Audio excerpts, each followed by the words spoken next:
Everyone. I hope you are enjoying your time in Seoul. This is the local organizing committee symposium.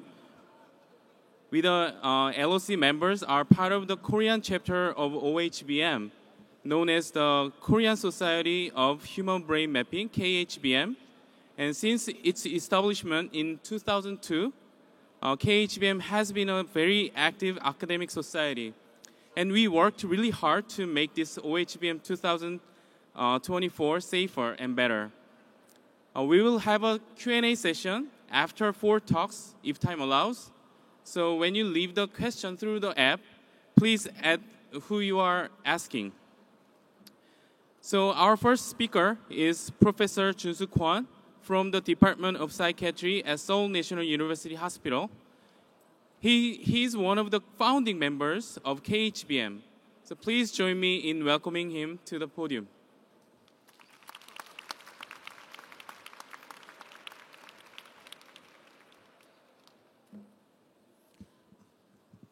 Thank you, Chairperson. So I'd like to talk about biomarkers in clinical psychiatry.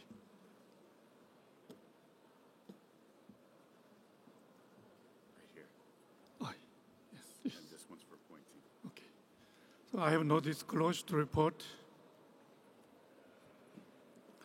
First, I'd like to introduce the importance of biotyping and discovering biomarkers.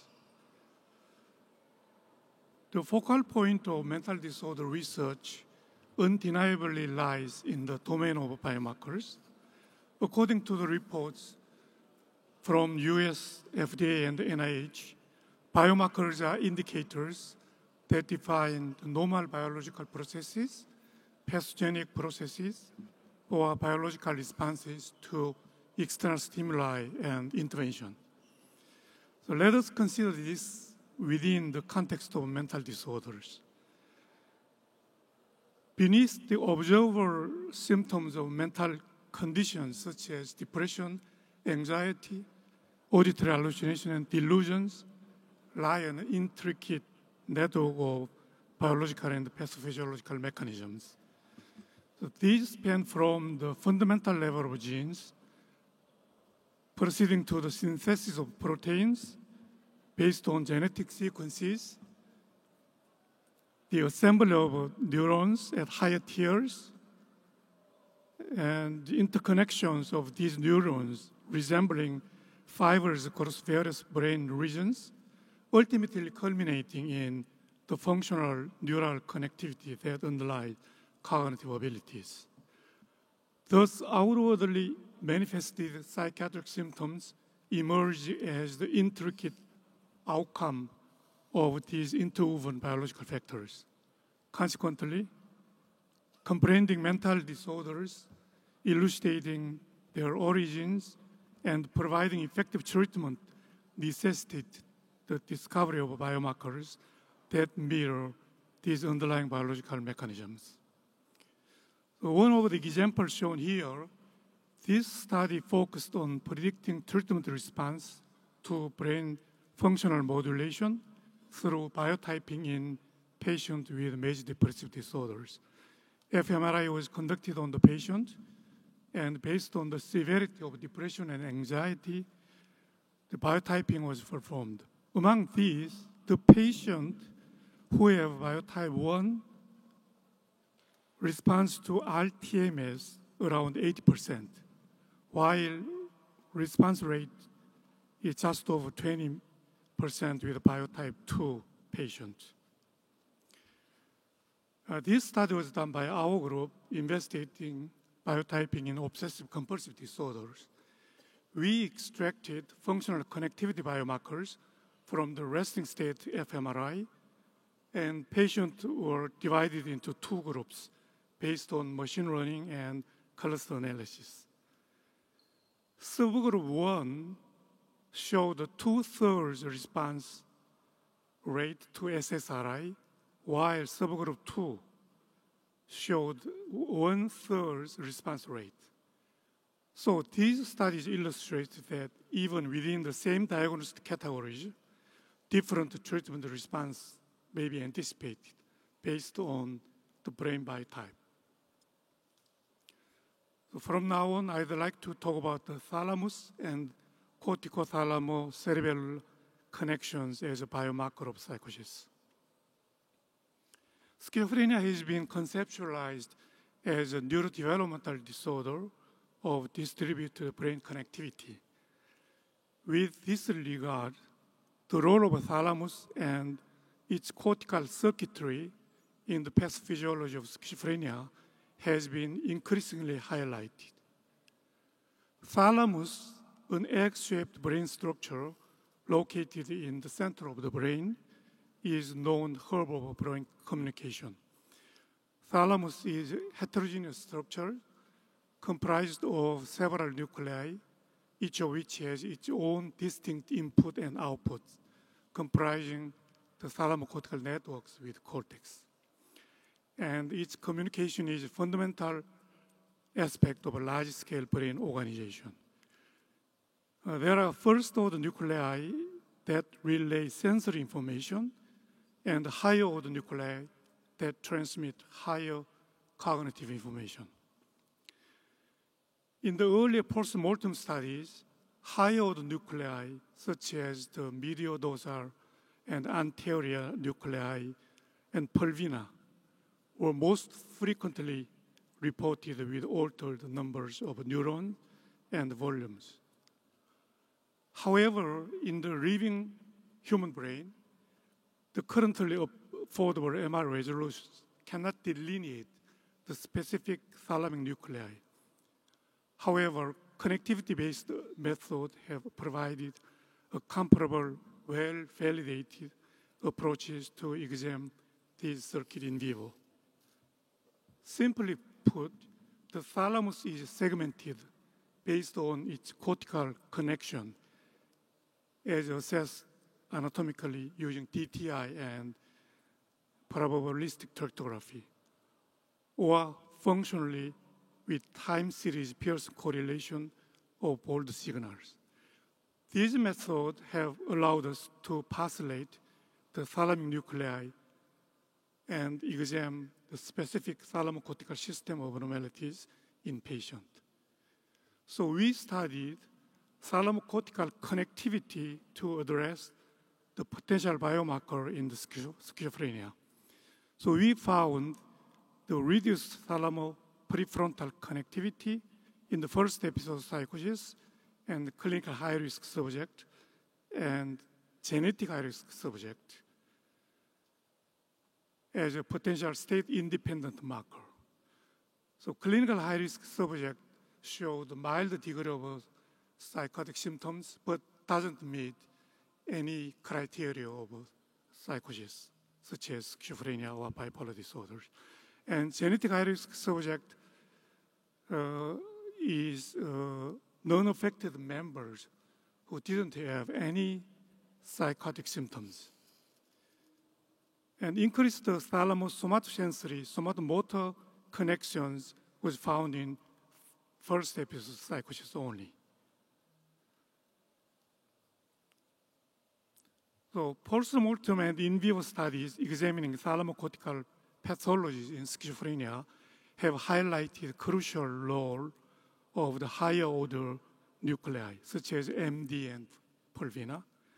We have used a novel measure called diffusion kurtosis to see the alteration in these nuclei. To put it simple, kurtosis quantifies with how much freedom the water molecules move around in a confined space. It measures the difference between diffusion distribution in the tissues, quantifying microstructural complexity, representing neuronal densities. So reduced kurtosis means tissue damage. In the first episode of psychosis and clinical high-risk subject, reduced microstructural connectivity, microstructural complexity in anterior nuclei and medial dorsal nuclei and pulvina was found. Interestingly, however, genetic high-risk subject didn't show any such alterations. This is a schematic representation of our recent studies investigating the thalamocortical white matter and thalamic microstructure. The reduced thalamoprefrontal connectivity was found across the genetic high-risk subject, clinical high-risk, and first episode psychosis, as well as the schizophrenia patient. However, the increased thalamo-somatosensory and somatomotor connectivity was found in CHR, FAP schizophrenia, but not in GHR. As to the thalamic microstructures, abnormalities in mediodorsal and pulvina was found in CHR, FAP in schizophrenia, but not in GHR. So the accumulating literature investigating the role of thalamic system alterations in schizophrenia pathophysiology offers further depth into long postulated role of thalamus. Expanding our model to include cerebellum, we investigated its role in cortico-thalamo-cerebellar network disconnectivity in schizophrenia using resting state fMRI data. These are the result of postulations, cortical network postulation, and thalamic and cerebellar network postulations. So we can get the postulation map of cortico-thalamo-cerebellar network with resting state fMRI. After merging all cortico-thalamo-cerebellar network maps, we analyzed the 4 key ROIs within higher cognitive network, such as dorsal anterior network, salient network, and central executive network and default mode network. Compared to health controls, the patients showed the reduced connectivity between salient network and both the default mode network and central executive network. Interestingly, these 3 networks form the core triple network model in psychopathology. In healthy controls, salient network regulate the balance of these 2 networks, the balance of engagement between these 2 networks, default mode network and executive central network. However, in psychotic patient, salient network appears to malfunction in switching between these 2 networks between default mode and central executive network, potentially leading to the cognitive and clinical symptoms observed. To further investigate the disruptive interactions within these integrative networks in schizophrenia and high-risk subjects, we conducted ROI to ROI analysis between cerebellar cortical and cerebellar thalamic networks. In the first episode of psychosis, we found disconnectivity between networks across independent regions compared to health controls. Interestingly, the CHR subject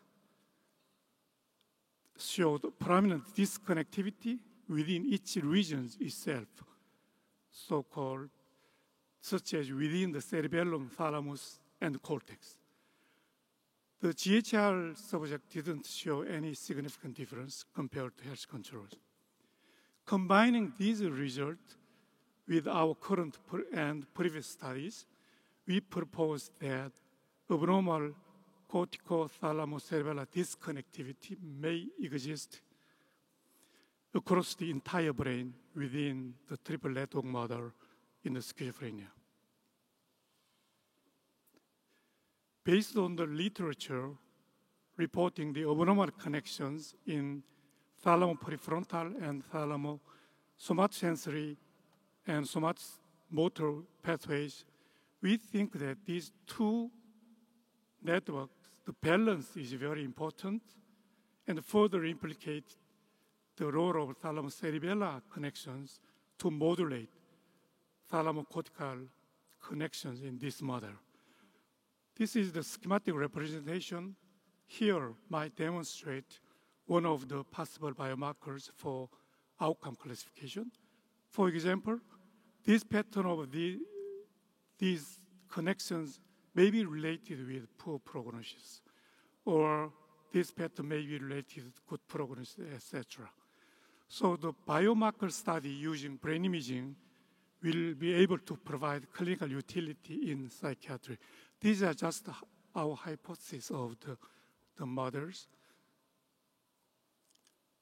So in summary, connectivity-based method can well delineate the thalamic nuclei, and specific thalamocortical systems are altered in psychosis, such as reduced thalamoprefrontal connectivity and increased thalamo-somatosensory or somatomotor connectivities. Cerebellum might modulate corticothalamic connectivity in corticothalamo-cerebellar models. Abnormal functional disconnectivity may exist across the entire brain within the triple network model in the schizophrenia. And possible biomarkers may be related to course, outcome, and treatment response. And further investigation is needed with large samples and long-term follow. Thank you very much for your attention.